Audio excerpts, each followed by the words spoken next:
একঘেয়ে আলু পটলের রেসিপি ভালো না লাগলে পটল ও ছোলার ডাল দিয়ে এইভাবে রেসিপিটা একবার বানিয়ে দেখতে পারেন। ভাত, রুটি, পরোটা যে কোনো সঙ্গে খেতে কিন্তু বেশ ভালো লাগবে। নমস্কার, আমি রুমি, আপনাদের সবাইকে আবারও একটা নতুন রেসিপিতে স্বাগত। রেসিপিটি বানানোর জন্য এখানে আমি 5টার মতন পটল নিয়েছিলাম। পটলের খোসাটা এইভাবে অল্প করে ছাড়িয়ে নিয়েছিলাম, আর অল্প করে খোসা কিন্তু ছিল। আর এইভাবে মিডিয়াম সাইজের টুকরো করে কেটে নিয়েছিলাম। খুব ভালো করে ধুয়ে পরিষ্কার করেও রাখা আছে। আর এদিকে আমি কিছুটা পরিমাণ ছোলার ডাল নিয়েছিলাম। প্রায় 2 মুঠোর মতন ছোলার ডালকে 2 ঘন্টার মতন জলে ভিজিয়ে রেখেছিলাম। ছোলার ডালগুলো জলটা শোক করে কিন্তু ফুলে উঠেছে। ছোলার ডালগুলোকে একইভাবে ভালো করে ধুয়ে পরিষ্কার করে রেখেছি। এবার একটা কড়াই নিয়ে নিলাম। কড়াইটাকে গ্যাসের ওভেনের ওপর বসিয়ে দিয়েছি। কড়াইয়ের মধ্যে কিছুটা পরিমাণ সরষের তেল দিয়ে দিলাম। এখানে আমি 3 চামচের মতন সরষের তেল দিয়েছি।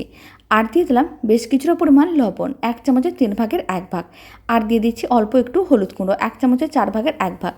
এবার লবণ ও হলুদ গুঁড়োটা তেলের সঙ্গে খুব ভালো করে মিশিয়ে নিতে হবে। এখন আমি কেটে রাখা পটলের টুকরোগুলো কিন্তু কড়াইয়ের মধ্যে দিয়ে দিচ্ছি। সমস্ত পটলের টুকরোগুলো কড়াইয়ের মধ্যে দিয়ে দিলাম। লবণ হলুদ মেশানো তেলের সঙ্গে খুব ভালো করে মিশিয়ে নিতে হবে। এতে পটল ভাজার পরে কালারটা কিন্তু খুবই সুন্দর আসবে।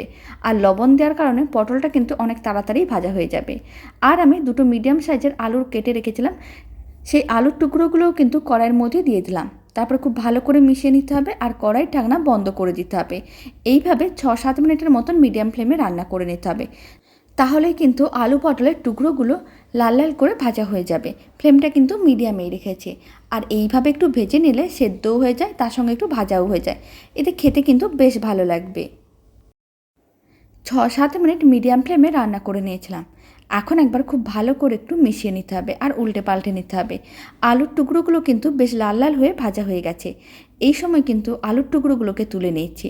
আর পটলের টুকরোগুলোকে আরও 2 মিনিটের মতন নাড়াচাড়া করে ভেজে নিতে হবে, যাতে পটলের টুকরোগুলো আরও একটু লাল লাল হয়ে ভাজা হয়ে যায়। আপনারা চাইলে আলাদা করেও ভেজে নিতে পারেন।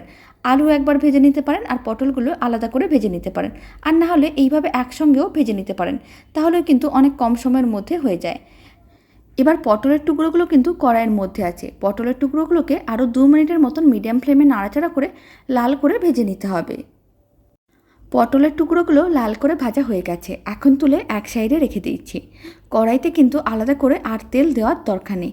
কড়াইতে কিন্তু অল্প একটু তেল আছে। এই সময় কড়াইয়ের মধ্যে দিয়ে দিলাম সামান্য পরিমাণ গোটা জিরে, আর একটা দিয়ে দিলাম শুকনো লঙ্কা। গোটা জিরে ও শুকনো লঙ্কাটাকে 10 সেকেন্ডের মতন ভেজে নিতে হবে। এতে খুব ভালো একটা সেন্ট আসবে। এবার আমি কড়াইয়ের মধ্যে দিয়ে দিচ্ছি 1/2 চামচের মতন আদা বাটা, আর দিয়ে দিচ্ছি 1/2 চামচ জিরে গুঁড়ো, 1/2 চামচ ধনে গুঁড়ো, আর অল্প একটু দিয়ে দেবো হলুদ গুঁড়ো, 1 চামচের 4 ভাগের 1 ভাগ। লঙ্কার গুঁড়োও দিয়ে দিচ্ছি 1 চামচের 4 ভাগের 1 ভাগ।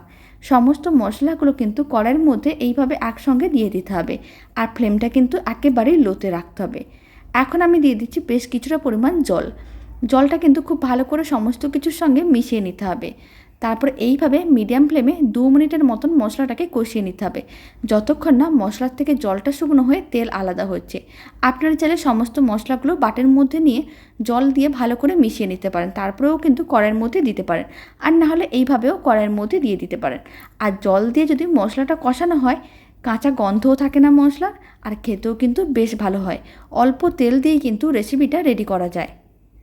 মিডিয়াম ফ্লেমে 2 মিনিটের মতন মশলাটাকে খুব ভালো করে কষিয়ে নিয়েছিলাম। আপনারা দেখুন জলটা কিন্তু শুকনো হয়ে গেছে, আর মশলার থেকে তেলও কিন্তু আলাদা হওয়া শুরু করে দিয়েছে। যেহেতু খুব বেশি তেল দেওয়া নেই, তাই খুব বেশি তেলও কিন্তু আলাদা হচ্ছে না। তবে এইভাবে অল্প তেল দিয়েও কিন্তু মশলাটা খুব সুন্দর করেই কষানো যায়। এখন আমি ভেজে রাখা আলু পটলগুলো কিন্তু দিয়ে দিচ্ছি। এখন আলু পটলের টুকরোগুলো মশলার সঙ্গে খুব ভালো করে মিশিয়ে নিতে হবে। আর এইভাবে 1 মিনিটের মতন নাড়াচাড়া করে নিতে হবে, যাতে মশলার সঙ্গে একটু ভাজা ভাজা হয়ে যায়। 1 মিনিটের মতন নাড়াচাড়া করে নিয়েছিলাম। আলু ও পটলের টুকরোগুলো মশলার সঙ্গে একটু ভাজা ভাজাও হয়ে গেছে। এখন আমি যে ছোলার ডালটা আলাদা করে রেখেছিলাম, সেই ছোলার ডালটা কিন্তু ছড়িয়ে দিচ্ছি। আর ছোলার ডালটাও কিন্তু খুব ভালো করে একসঙ্গে মিশিয়ে নিতে হবে। তারপর একইভাবে আরও 1-2 মিনিট মিডিয়াম ফ্লেমে নাড়াচাড়া করে নিতে হবে, যাতে ছোলার ডালটাও একটু ভাজা হয়ে যায়। তাহলে কিন্তু সেন্টটাও কিন্তু খুবই ভালো আসবে। আর এইভাবে রেসিপিটা একবার হলেও বানিয়ে দেখতে পারেন। খেতে কিন্তু খুবই ভালো হয়। ভাত, রুটি, পরোটা যে কোনো সঙ্গে বেশ ভালো লাগে। আর বানানোর জন্য খুব বেশি মশলা বা খুব বেশি সময়েরও প্রয়োজন পড়বে না। খুব কম সময়ের মধ্যে রেডি হয়ে যায়। প্রায় 2 মিনিটের মতন নাড়াচাড়া করে নিয়েছিলাম। এখন আমি কড়াইয়ের মধ্যে দিয়ে দিচ্ছি, মানে রান্নার মধ্যে দিয়ে দিচ্ছি বেশ কিছুটা পরিমাণ জল। জল কিন্তু একটু বেশি করেই দিতে হবে, কারণ ছোলার ডালগুলো একটু সেদ্ধ হবে, তার সঙ্গে আলু পটলগুলো সেদ্ধ হবে, তাই জলটা একটু বেশি করেই দিলাম। এখন আমি দিয়ে দিচ্ছি স্বাদ অনুযায়ী লবণ আর কিছুটা চিনি। লবণ কিন্তু খুব বেশি দিলাম না, কারণ আলু পটলগুলো ভাজার সময় বেশ কিছুটা কিন্তু লবণ দিয়েছিলাম, তাই অল্প একটু লবণ দিয়ে দিলাম। আর দিয়ে দিলাম 1 চামচের 3 ভাগের 1 ভাগ চিনি। যেহেতু নিরামিষ রান্না, একটু মিষ্টি মিষ্টি হলে খেতে কিন্তু বেশ ভালো লাগে। রুটি, লুচি, পরোটা যে কোনো সঙ্গেও কিন্তু ভালো লাগবে একটু মিষ্টি মিষ্টি তরকারি। সমস্ত কিছু যখন খুব ভালো করে মেশানো হয়ে যাবে, কড়াইয়ের ঢাকনাটা বন্ধ করে দিতে হবে। আর এইভাবে মিডিয়াম ফ্লেমে প্রায় 10 মিনিটের মতন রান্না করে নিতে হবে। এতে সমস্ত কিছু খুব ভালো করে সেদ্ধ হয়ে যাবে আর রান্নাটা কিন্তু শুকনো শুকনো হয়ে যাবে। মাঝে মাঝে এইভাবে কড়াইয়ের ঢাকনাটা খুলে একবার নাড়াচাড়া করে নিতে হবে, যাতে সমস্ত কিছু খুব ভালো করে সেদ্ধ হয়। মিডিয়াম ফ্লেমে 10 মিনিটের মতন রান্না করে নিয়েছিলাম। আপনারা দেখুন রান্নাটা কিন্তু বেশ শুকনো শুকনো হয়ে গেছে। এইভাবে আবারও কিন্তু খুব ভালো করে একটু মিশিয়ে নিতে হবে। এই সময় একটু চেকও করে নিতে হবে আলুটা ঠিকঠাকভাবে সেদ্ধ হয়েছে কিনা। আপনারা দেখুন আলুটা কিন্তু সেদ্ধ হয়ে গেছে। আর ছোলার ডালটাও একটু চেক করে নিতে হবে সেদ্ধ হয়েছে কিনা। ছোলার ডালটাও কিন্তু খুব ভালো করে সেদ্ধ হয়ে গেছে। এখন আরেকবার খুব ভালো করে মিশিয়ে নিতে হবে। ছোলার ডালগুলো কিন্তু আবার খুব বেশি সেদ্ধ করা যাবে না, যাতে গলে না যায় এরকমই সেদ্ধ করতে হবে। এইভাবে গোটা গোটা থাকবে কিন্তু সেদ্ধ হবে, এরকমই কিন্তু ছোলার ডালটা সেদ্ধ করতে হবে, তাহলে কিন্তু খেতে বেশ ভালো লাগবে। এখন আমি সামান্য পরিমাণ গরম মশলার গুঁড়ো দিয়ে দিলাম, আর দিয়ে দিচ্ছি 1 চামচ ঘি। নিরামিষ রান্নাতে অল্প একটু ঘি আর গরম মশলা শেষে দিলে খেতে কিন্তু বেশ ভালো লাগে। ঘি আর গরম মশলাটাও কিন্তু খুব ভালো করে মিশিয়ে নিতে হবে।